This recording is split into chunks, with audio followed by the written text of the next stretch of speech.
인류의 눈물을 닦아주는 평화의 어머니.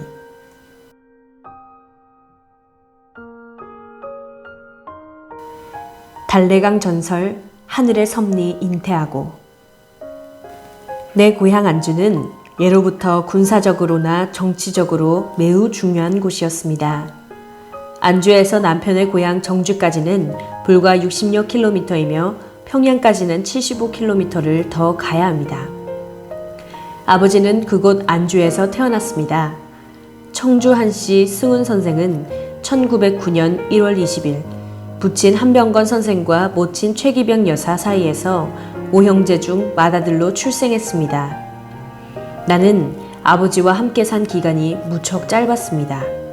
그러나 그 온후한 성품과 모습은 내 머릿속에 깊이 각인되어 있습니다. 충직한 교편 생활과 신앙 생활로 인해 중경 간부로 바쁘게 생활하셨습니다. 악랄한 일본 경찰의 온갖 핍박과 감시를 받으면서도 오직 하나님을 섬기는 신앙과 심정으로 삶을 이어가셨습니다. 어머니 홍순애 여사는 1914년 음력 2월 22일 평안북도 정주에서 태어났습니다. 독실한 기독교 신앙을 지닌 아버지 남양홍 씨 유일 선생과 어머니 영변주 씨 원모 여사 슬하에서 탄생한 일남일녀 중 맏딸이었습니다. 그곳 정주에 달래강 다리가 있었습니다. 커다란 돌을 차곡차곡 쌓아 만든 튼튼한 다리였지만 세월이 흐르면서 낡고 허물어져 건너다니지 못하게 되었습니다.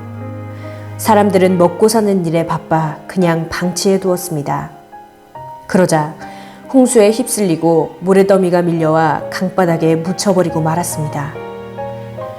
그런데 예전부터 전해 내려오는 예언이 있었습니다. 달래강 다리에 바위를 깎아서 세워놓은 장승표석이 묻히는 날에는 나라가 없어지고 드러나는 날에는 조선 땅에 신천지를 펼쳐지리라. 중국 사신이 두만강을 건너와 한양으로 가려면 달래강을 건너야 하는데 다리가 망가져 건널 방도가 마땅치 않았습니다. 나라에 돈이 없어 다리 놓아줄 사람을 찾기 위해 방을 붙였습니다. 그때 조한준 할아버지가 가진 재산을 전부 털어 돌다리를 새로 놓았습니다.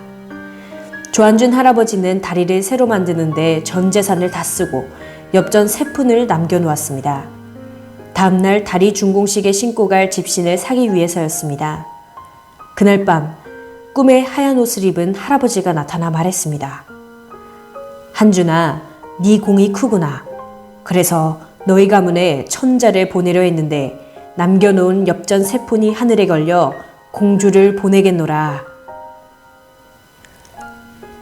꿈에서 깨어나 의아한 생각이 들어 달래강에 가보니 언덕 위에 이제까지 없던 돌미륵불이 생겨나 있었습니다. 그 미륵이 얼마나 영험했으면 누구든지 말을 타고 그 앞을 그냥 지나가지 못했습니다. 말에서 내려 절을 하고 나서야 갈 수 있었습니다. 이렇듯 충정 어린 조한준 가문을 통해 하늘은 신앙심 깊은 조원모 외할머니를 보내셨고 그리고 그분에게서 신앙심이 더욱 깊은 홍순애 어머니가 탄생했습니다. 한반도에 하나님이 사랑하시는 독생녀를 탄생시키기 위한 하늘의 섭리와 정성이 그 옛날 조한준 선조로부터 시작되어 나에게까지 면면이 이어져 내려왔습니다. 하나님이 너의 아버지시다. 우리 귀여운 아기 교회 갈까? 나는 4살 무렵부터 어머니 손을 잡고 교회에 다녔습니다. 어느 일요일 예배를 마치고 마을 어귀로 들어오다가 어머니가 발걸음을 멈췄습니다. 길가에 소담하게 핀 들꽃 한 송이를 따서 내 귀 밑머리에 꽂아주셨습니다. 그리고 나이볼에 입을 맞추고는 나지막한 목소리로 정답게 속삭였습니다. 곱기도 해라 우리 주님의 귀한 따님. 어머니의 그 깊은 심정을 알 리 없는 나는 주님의 귀한 따님이라는 한마디에 설레고 기쁘기만 했습니다. 그 무엇에도 비할 바 없이 소중한 그 말을 들을 때마다 뿌듯함과 행복감이 밀려왔습니다. 외할머니 역시 내 눈을 들여다보며 또박또박 말씀해 주셨습니다. 하나님이 너의 아버지이시다. 그래서 아버지라 하면 육친의 아버지를 생각하지 않고 항상 하늘 아버지를 생각했기 때문에 나는 하나님이란 단어만 떠올려도 마음이 푸근하고 정겨웠습니다. 그렇게 하나님은 내가 태어날 때부터 선천적인 부모였습니다. 외할머니와 어머니는 핏줄이나 인정에 이끌려서가 아니라 천정의 도리를 나에게 이어주기 위해 갖은 노력을 다하셨습니다. 뼈골이 녹는 듯한 고단한 수고를 개의치 않고 하나님 앞에 일편단심으로 순종하는 모습을 삶 자체로 보여주셨습니다.